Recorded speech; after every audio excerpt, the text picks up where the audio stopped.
But I think a much more reliable source of optimism is the growth of the internet. In your area, the major effect of the internet will be to make it harder for government to collect taxes. Governments can collect taxes best on things that don't move.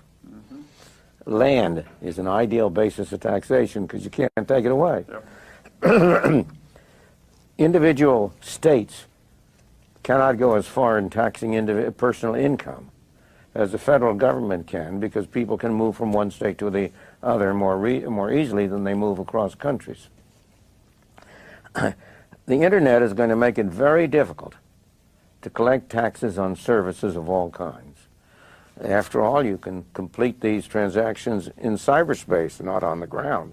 You can computer companies now are getting their programming done in India. I doubt that anybody's paying any taxes on any of that. No.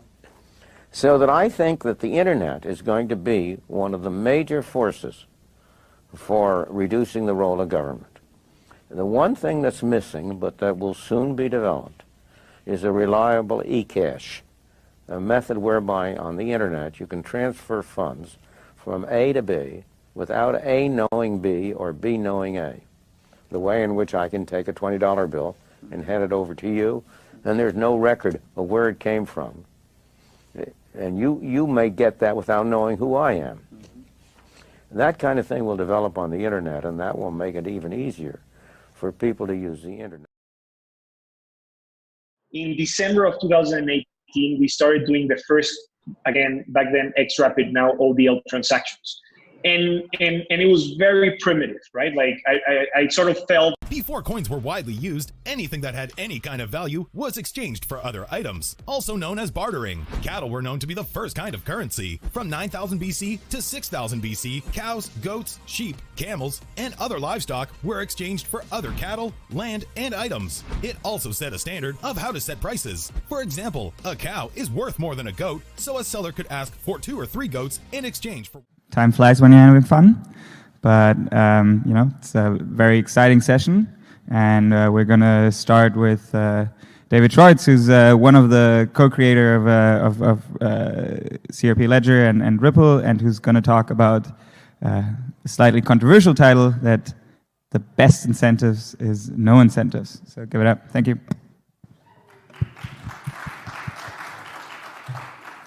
Hi. I'm David Schwartz, as you just heard. I'm one of the co-creators of the XRP Ledger, currently CTO at Ripple.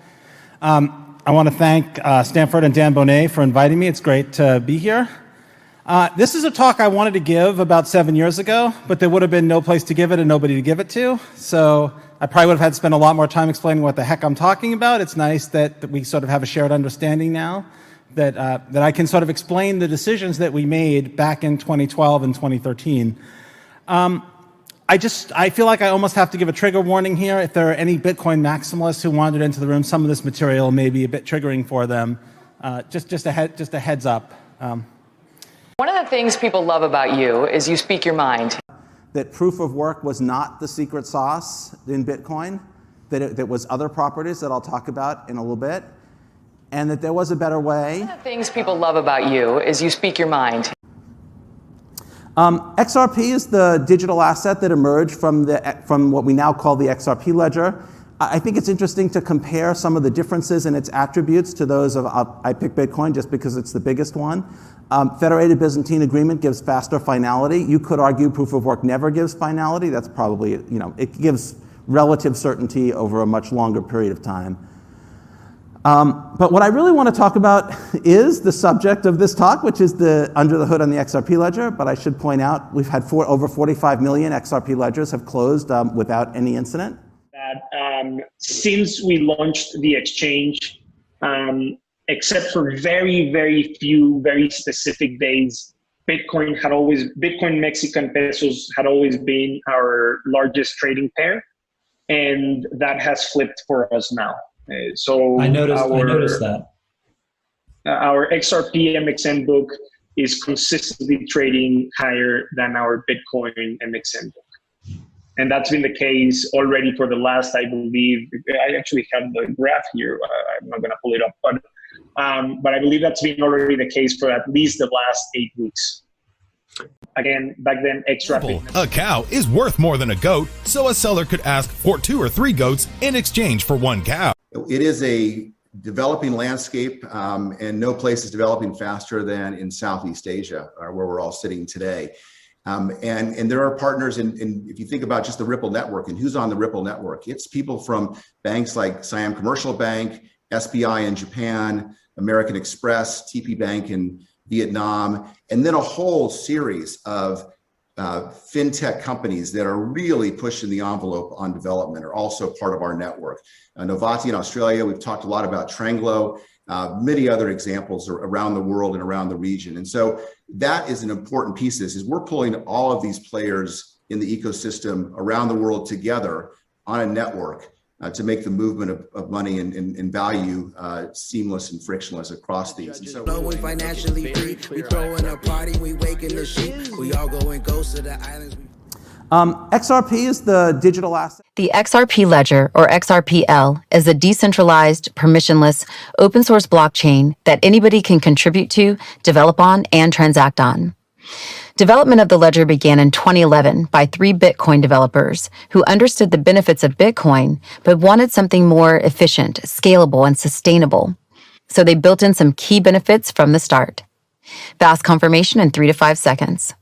Low transaction fees, typically under 1 cent. And a fairness advantage, which means that no single participant decides which transactions take priority. The ledger provides developers powerful utility and flexibility. You can code in Python, Java, and JavaScript.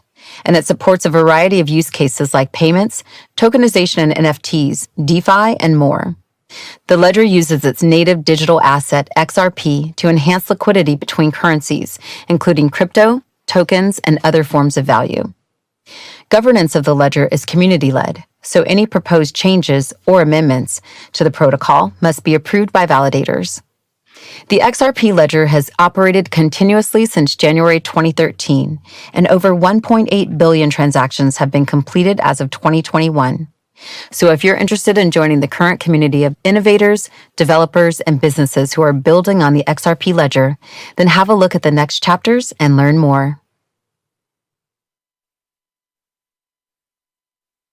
More importantly, I think, is how liquidity, and today, as many in the fintech community know, banks pre-fund accounts. There's almost $10 trillion parked as pre-funded accounts around the world, such that banks can then debit and credit and make those cross-border flows work. We have a product that allows banks, allows financial institutions, payment providers to not pre-fund, thus making that trillions of dollars more active. And we think by doing this, we really do accelerate the global engine of commerce. Yeah, I'm excited to announce that, this morning, 9 a.m., we announced our newest product called Liquidity Hub. And in 2018, we started sourcing liquidity for moving cross-border payments from crypto exchanges. How many crypto developers do we really know out there that know how to securely source liquidity? And how to use XRP as on-demand liquidity. One of the things people love about you is you speak your mind.